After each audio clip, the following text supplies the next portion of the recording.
Hadirin dan hadirat sekalian, jamaah yang dimuliakan oleh Allah Subhanahu wa taala. Ibadah yang Allah Subhanahu wa taala syariatkan buat kita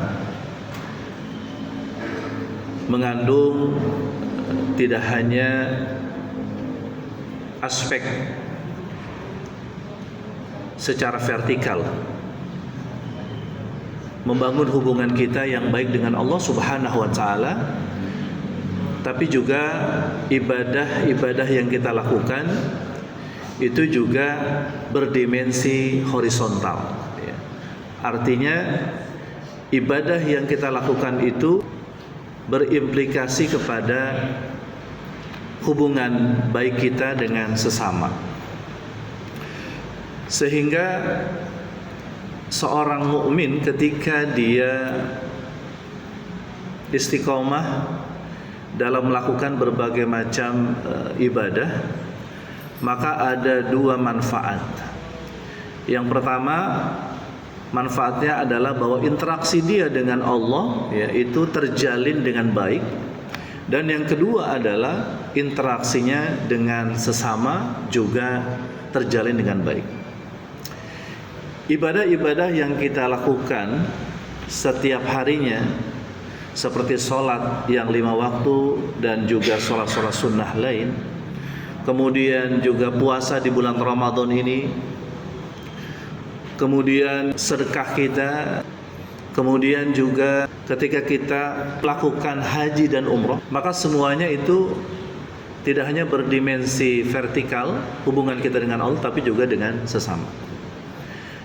Nah, sehingga orang-orang yang konsisten dalam ibadahnya, maka mereka tidak hanya menjadi hamba Allah yang nanti akan naik levelnya menjadi orang yang bertakwa, tapi juga dijamin bahwa kehidupannya itu dijamin oleh Allah penuh dengan kebaikan, penuh dengan kemuliaan.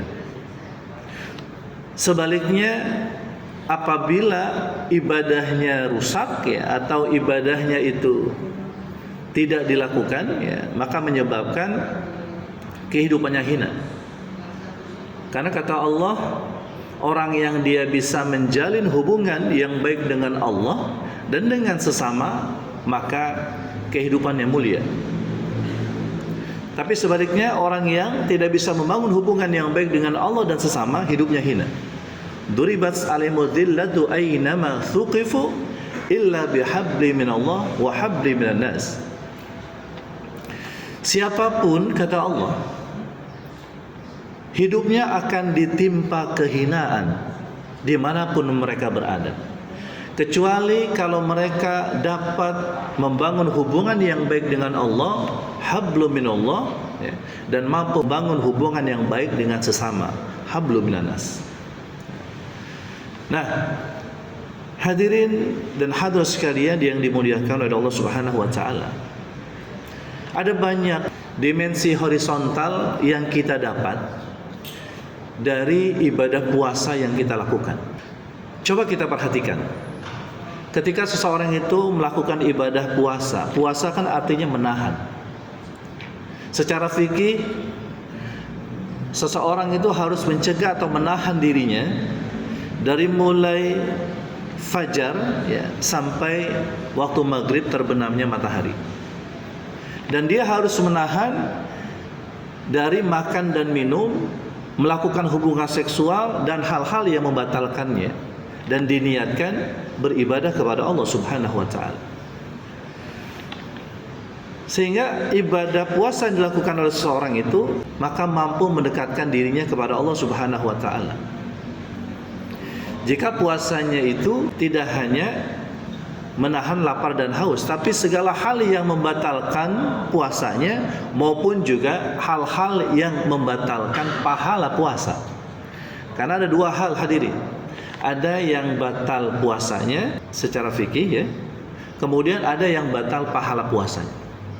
Yang batal puasanya orang yang misalnya minum makan sengaja di siang hari ketika dia puasa atau mungkin dia berhubungan badan atau berhubungan seksual dengan istrinya, maka itulah yang membatalkan ibadah puasanya. Atau apapun yang dia masukkan sesuatu ke mulutnya lalu dia telan, maka itulah dia berarti telah membatalkan puasanya. Namun kemudian ada yang membatalkan pahala puasanya. Ibadah puasanya sah tapi pahalanya tidak dapat. Nah, diantaranya adalah ketika orang yang berpuasa tapi dia tidak menjaga lisannya. Artinya dia masih berbohong, dia masih berujar ya, dengan ujaran kebencian ya. Dia masih berkata-kata buruk. Dia mungkin bisa jadi mencaci maki saudaranya, atau mungkin dia berbicara ya, yang itu bisa menyakiti hati saudaranya. Maka ini diantara hal yang bisa membatalkan pahala puasa. Atau mungkin berbagai macam perbuatan-perbuatan ya, mungkin perbuatan dilakukan oleh panca inderanya yang itu bisa membatalkan pahala puasanya. Nah, lalu kemudian yang kedua, hadirin ya, dimensi horizontal dari ibadah puasa ini jelas ketika seseorang itu bisa menahan dirinya, misalnya menahan perutnya dari lapar ya. Rasa lapar itu adalah rasa yang tidak enak.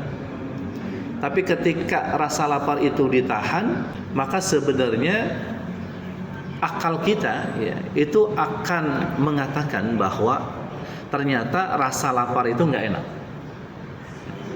Dan kalau rasa lapar itu nggak enak ya, maka akhirnya kemudian ketika kita melihat orang lain yang bisa jadi ketika dia juga merasakan rasa lapar, kita bisa merasakannya. Sehingga dengan sebab begitu ada muncul empati namanya ya. Empati itu artinya kita merasakan apa yang dirasa oleh orang lain. Jadi kalau saat ini kita berpuasa, berarti kita sebenarnya sedang melatih empati kita untuk kita bisa merasakan apa yang dirasakan mungkin oleh orang-orang yang kelaparan. Ketika misalnya dalam kondisi sekarang yang mungkin negaranya yang memang tidak aman atau tidak stabil ya, seperti misalnya saudara-saudara kita yang ada di Palestina misalnya, atau mungkin saudara-saudara kita yang sekarang mungkin ya ada di wilayah-wilayah yang itu terjadi konflik perang misalnya ya. Atau mungkin ya saudara-saudara kita yang masih terimbas kepada musibah banjir yang lalu ya. Maka tentu mereka sudah pasti ketika telat bahan makanan buat mereka itu ya datang, maka tentu mereka akan menahan rasa lapar itu. Dan ternyata rasa lapar itu tidak enak. Nah, sehingga kemudian akhirnya ada rasa empati itu muncul, sebuah ya, keinginan untuk bisa menolong mereka. Nah, inilah yang disebut dengan sikap peduli. Sehingga ibadah Ramadan, khususnya puasa yang kita lakukan, sesungguhnya melatih kita untuk kita bisa empati, lalu dilanjutkan dengan kita bisa peduli ya. Dan peduli itu hadirin adalah merupakan ciri orang yang bertakwa. Allah berfirman di dalam surah Ali Imran ayat 134, alladzina yunfikuna fis sarai wad dharai. Orang-orang yang bertakwa itu adalah cirinya adalah mereka yang peduli kepada sesama dengan memberikan bantuan. Ketika mereka ke lapangan ya, atau mereka itu ada, mereka memberi. Ketika mereka pun dalam kesempitan, mereka minimnya harta, mereka tetap memberi. Ini ciri orang bertakwa. Jadi mereka berderma, mereka berinfak, bersedekah, membantu ketika mereka itu baik ketika mereka dalam keadaan lapang maupun mereka dalam keadaan sempit. Nah, puasa yang kita lakukan melatih kita untuk menjadi peduli kepada sesama. Nah, ini kan hubungan secara horizontal. Lalu kemudian puasa yang kita lakukan juga melatih kita untuk kita bisa berhubungan baik dengan sesama, dengan kita bersikap jujur kepada sesama. Puasa itu melatih kejujuran hadirin. Bukankah ibadah, di antara ibadah yang bisa kita beralibi untuk kita berbohong adalah puasa. Kalau ibadah yang lain itu karena kelihatan gitu ya. Kalau ibadah puasa ya karena tidak kelihatan ya, maka berpotensi untuk kemudian kita bisa berbohong gitu ya. Kalau ibadah yang lain seperti sholat kan kelihatan ya. Orang sedekah kelihatan, dia mengeluarkan uang masuk ke kotak amal, dia kelihatan ya. Tapi kalau puasa itu nggak kelihatan. Kita nggak tahu nih ya, saudara kita ini puasa atau tidak, teman kita puasa atau tidak ya. Karena memang tidak kelihatan ya. Yang tahu orang puasa itu adalah dirinya sendiri dan Allah Subhanahu wa taala ya. Sehingga puasa itu bisa digunakan untuk melatih kejujuran. Kemudian yang berikutnya adalah melatih kesabaran ya. Puasa menahan ya. Yang namanya sabar itu juga menahan. Jadi sebenarnya ketika kita puasa, maka ini melatih kita untuk kita sabar. Sabar ketika ada orang yang mengganggu, sabar ketika ada orang yang memancing-mancing emosi ya. Maka ibadah puasa kita ini melatih kita untuk sabar. Ini kan hubungan kepada sesama. Bagaimana kita sabar ketika menghadapi berbagai macam mungkin ujian yang itu datang dari orang selain kita. Sabar. Nah, yang terakhir, ibadah puasa kita yang berdimensi sosial ya, atau hubungan horizontal ini adalah yaitu ya, puasa melatih kita untuk kita mudah memberikan maaf ya. Jadi kita sadar betul bahwa kita ini adalah manusia-manusia yang tidak lepas dari melakukan kesalahan. Maka ketika kita sadar itu, lalu kita mohon ampun sama Allah, ketika kita sudah terampuni, maka kita juga bisa menjadi pengampun atau pemaaf bagi siapapun yang mungkin punya salah sama kita. Nah, ini adalah merupakan sikap mulia. Itu adalah hadirin dimensi horizontal dari ibadah puasa yang kita lakukan. Oleh karena itu hadirin, maka sebenarnya kalau kita benar-benar melakukan ibadah puasa, maka tidak hanya kita beruntung untuk dekat dengan Allah ya, tapi juga kita menjadi hamba-hamba Allah yang kita juga punya hubungan yang baik dengan sesama ya, sehingga kita disebutkan sebagai hamba-hamba Allah yang memberikan manfaat buat orang lain.